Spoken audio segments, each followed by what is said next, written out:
ప్రజాప్రతినిధి న్యూస్ కి స్వాగతం. రాష్ట్రంలో ప్రసిద్ధ పుణ్యక్షేత్రమైన కొత్తపేట మండలం దేవాదాయ ధర్మాదాయ శాఖ మందపల్లి మందేశ్వర స్వామి ఆలయ నూతన అసిస్టెంట్ కమిషనర్ గా డి సురేష్ బాబు బాధ్యతలు స్వీకరించారు. డాక్టర్ బిఆర్ అంబేద్కర్ కోనసీమ జిల్లా కొత్తపేట మండలం మందపల్లి గ్రామంలో వేంచేసి ఉన్న శ్రీ మందేశ్వర శనీశ్వర స్వామి దేవస్థానం నూతన అసిస్టెంట్ కమిషనర్ గా డి సురేష్ బాబు బుధవారం బాధ్యతలు స్వీకరించారు. ఈ సందర్భంగా మీడియా సమావేశం ఏర్పాటు చేశారు.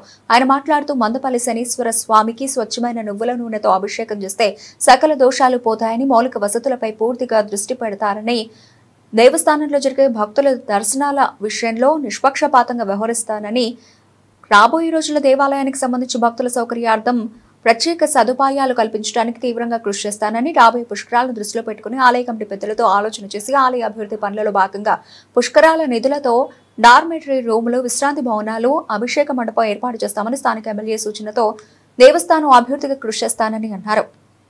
ఈరోజు బిఆర్ అంబేద్కర్ కోనసీమ జిల్లా కొత్తపేట మండలం మందపల్లి గ్రామంలో వేంచేసిన శ్రీ మందేశ్వర అంటే శనీశ్వర అంటారు మందేశ్వర స్వామి దేవస్థానం అసిస్టెంట్ కమిషనర్గా నేను ఇవాళ ఛార్జ్ తీసుకున్నానండి. మీ అందరికీ తెలియజేసింది ఏమంటే, ఈ శనీశ్వరుడు స్థాపించబడిన ఈ శివలింగానికి స్వచ్ఛమైన నువ్వుల నూనెతో అభిషేకించే భక్తుల కోరికలు తీరతాయండి.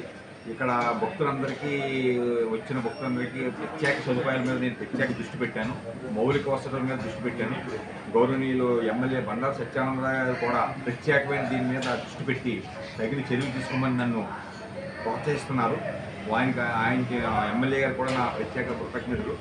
ఈ మందేశ్వర స్వామి దేవస్థానం యందు శని త్రయోదశి పర్వదినాలలో వచ్చి అక్టోబర్లో వచ్చినాయండి.